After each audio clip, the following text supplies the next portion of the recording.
Each year on December 21st, we experience the winter solstice, the shortest day and the longest night of the year. For millennia, human beings have recognized this celestial event and have celebrated the fact that each day following December 21st lasts a little while longer and each night grows slightly shorter. During Jesus' time, the Romans celebrated this return of the sun with 8 days of merrymaking and gift-giving. From its beginning, Christianity has been adept at honoring native traditions and recasting them within a Christian context. We have no idea what the actual date was that Jesus was born. So 4th century Christians co-opted the Roman festival that was taking place on December 25th and reframed it from a celebration of our solar system's sun into the nativity of God's Son. This is the time of short days and long nights, of steel gray skies, of deep darkness and hazy light. In today's collect, Jesus is described as light. How fitting for this twilight time of year that the gospel passage that we just heard, the prologue to John's gospel, is filled with imagery of light and darkness. John tells us that Jesus is the light of all people, the true light. In this wondrous season of Christmas, we celebrate God loving us so much that God took on human flesh and became one of us. We so want to believe that Jesus is being born, has just been born, and will continue to be born within and among us. But it's often hard to see Jesus' radiance amid all the darkness of our world and the darkness of our lives. We hear of a friend or family member whose job is being eliminated or whose benefits keep costing more and more. We fear for those who are putting themselves in harm's way in war zones or other terror-ridden places in the world. We are bewildered by the continued shootings in our cities and in our schools. We look on helplessly as our world becomes increasingly polarized and people who see things from various perspectives and diverse points of view seem less and less able to listen to one another and live together in peace. There is darkness within ourselves as well.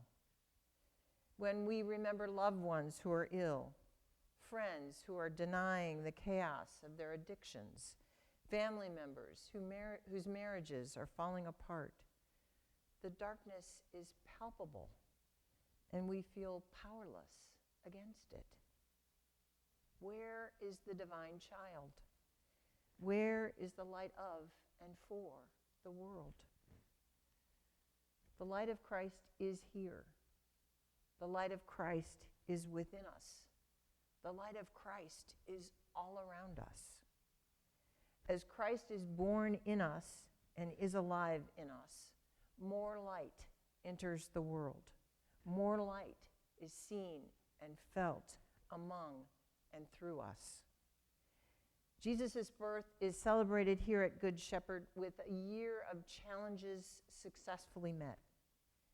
Jesus' light is seen in a new season of life together just beginning.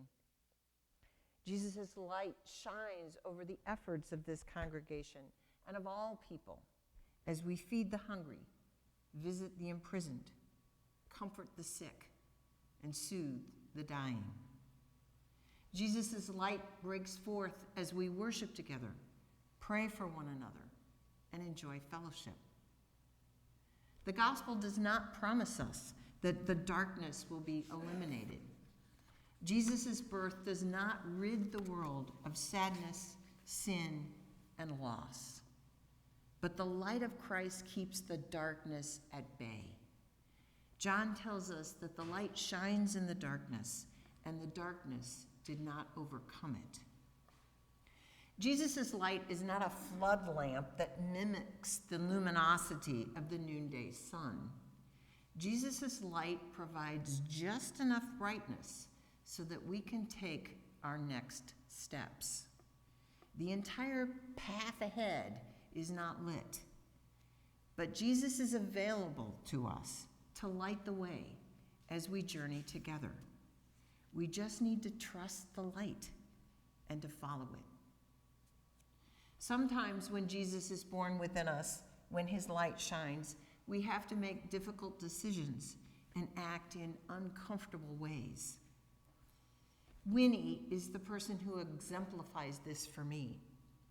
Winnie's name was in the directory of the church I was serving in Indiana, so I had called her shortly after my arrival there, inviting her to a small gathering for coffee and conversation, but she hadn't returned my call. After I'd been there for several months, Winnie showed up at the midday Eucharist one Wednesday morning. She asked to speak with me after the service, so we went into my office and closed the door. Winnie told me that she and her husband had been members of the church for many years. They had been married at St. John's. Both of their children had been baptized and confirmed there. 2 years prior, Winnie had come home to find a note from her husband that said he was leaving with another woman. Winnie's husband didn't just leave her, he disappeared. Winnie didn't know where he was and had no way of collecting alimony or child support. Overnight, Winnie changed from an at-home mom to a woman with no visible means of support. Through her tears, Winnie said to me, "I used to be a person who donated money and food to the food pantry here at St. John's. Now I'm a person who needs food from it." Winnie shared with me her financial difficulties. Her son was living on her own, working and supporting himself at that point, but she had lost her house and was unable to buy food for herself and her teenage daughter. Winnie became a client of the food pantry, and she and I stayed in touch. Winnie found a job, but securing a place to live continued to be a problem. Several months after our first meeting, Winnie told me that she had met a nice man who had asked her and her daughter to come live with him. Winnie's boyfriend, Pete, also allowed Winnie to use his car so that she could drive to St. John's rather than taking the bus and walking for almost a mile to pick up her groceries from the food pantry. Almost right away, things began to go sour between Winnie and her boyfriend.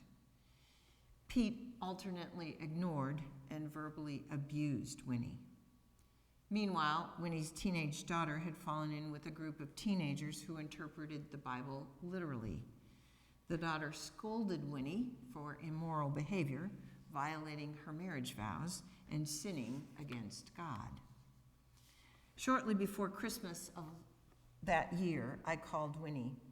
The St. John's Food Pantry had just received a donation of cosmetics. I set aside a supply for Winnie so that she could give it to her daughter for Christmas. When Winnie arrived to pick it up, both the cosmetics and the food, she seemed more at peace than I had ever seen her. I asked her what was going on. She told me that she had moved out. She and her daughter were no longer living at Pete's house. She had taken a second job as a live-in caretaker for a bedridden elderly woman. She and her daughter lived in the woman's home, and Winnie provided around-the-clock care as needed. "How did you have the strength to leave?" I asked Winnie. "I thought about bringing the baby Jesus into the world," she said, "and I didn't want Jesus to be born into the household where I was living." The divine child was born into Winnie's life that Christmas in a place that she had carefully and lovingly prepared. Winnie allowed Jesus' light to shine into her interior darkness, into the secret closet of her soul. Her shame, grief, anger, and hurt were exposed to the bright light of Christ, and in her serene face shone God's healing love. And so, Holy Jesus, be born to us this day. Shine as a lantern to our footsteps, guiding us to follow you on the way. May we reflect your radiance as your light shines through us, serving as a beacon of hope and love to all the world. In your name we pray. Amen.